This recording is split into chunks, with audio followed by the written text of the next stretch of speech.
box.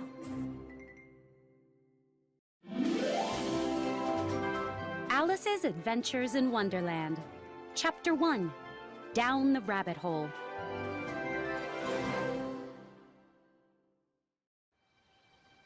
On a golden summer afternoon, Alice sat by the river. Her older sister Charlotte sat beside her, happily reading a book. Feeling bored, Alice glanced at her sister's book. "What's the point of a book without pictures?" Alice asked. Charlotte was too busy reading to reply.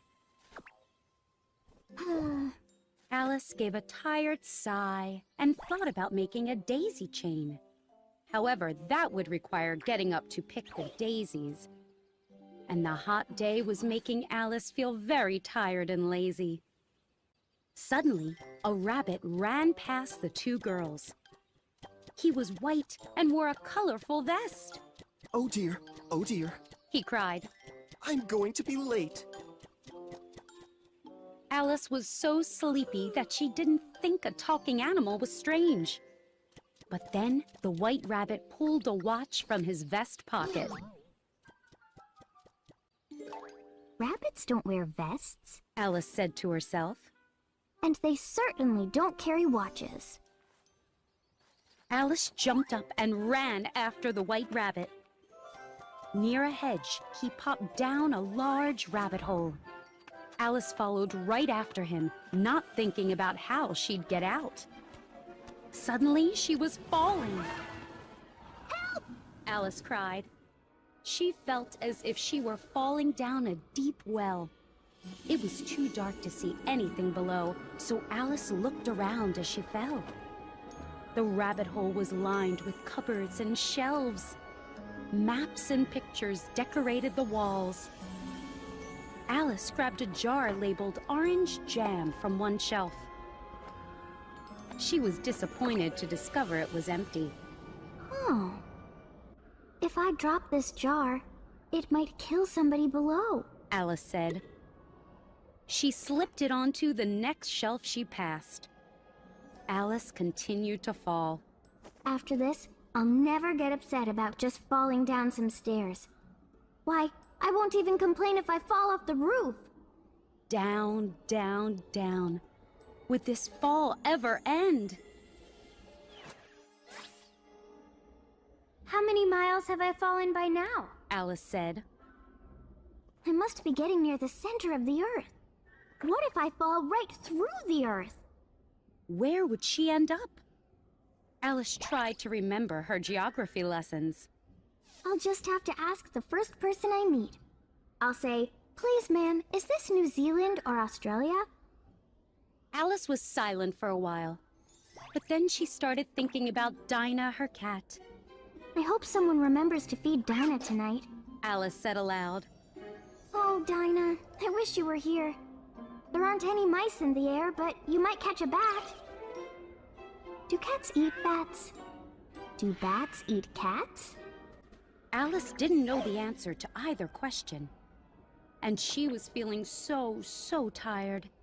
She was beginning to dream that she was walking hand in hand with Dinah. Thump! Suddenly, Alice landed on a pile of sticks and dry leaves. Oh! She wasn't hurt, so she jumped right up.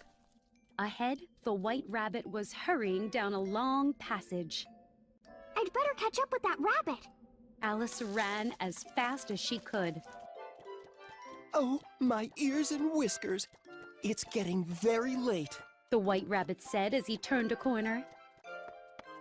Alice turned the corner too, but the white rabbit had disappeared. She was now in a long, low hall with doors lining both walls.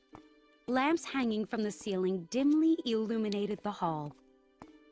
The white rabbit must have gone through one of these doors, Alice said. She walked down one side of the hall, trying every door. They were all locked.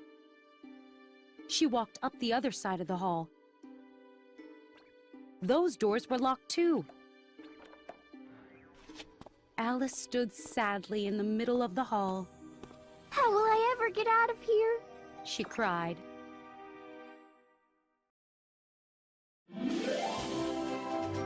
Alice's Adventures in Wonderland, Chapter 2, A Strange Drink.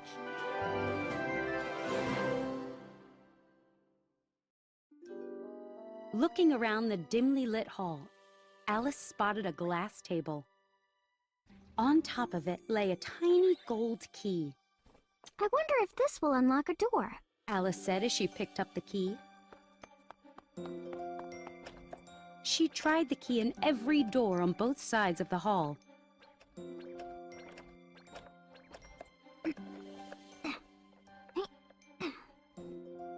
It was too small, but Alice didn't give up. She tried again, and this time she discovered a small curtain. This wasn't here before. Alice said, pulling aside the curtain.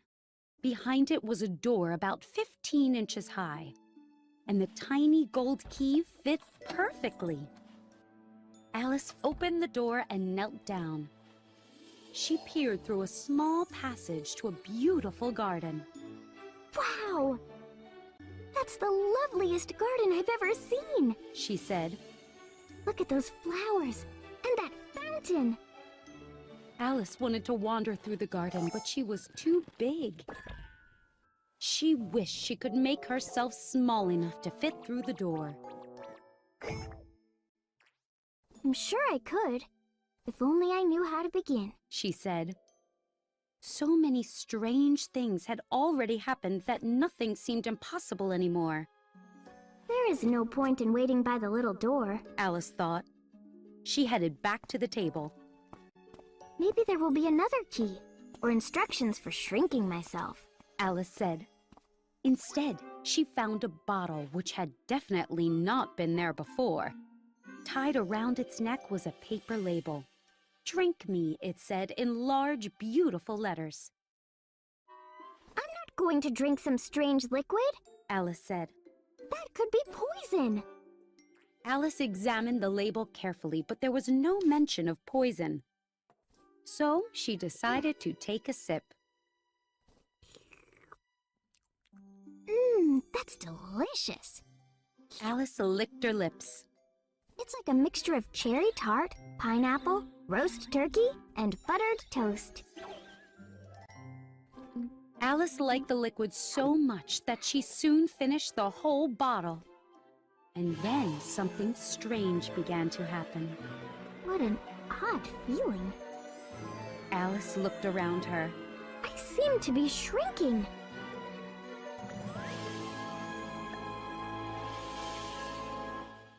And indeed, Alice was only 10 inches high, but she was not upset. She was now the perfect size to fit through the little door. Alice was eager to enter the garden, but she waited a few minutes. I want to be sure I've finished shrinking, she said. What if I keep shrinking until there's nothing left of me? Fortunately for Alice, that didn't happen. So she walked over to the little door, which had mysteriously closed again. Alice reached in her pocket for the key. Oh no! I left the key on the table! Alice raced back to the table.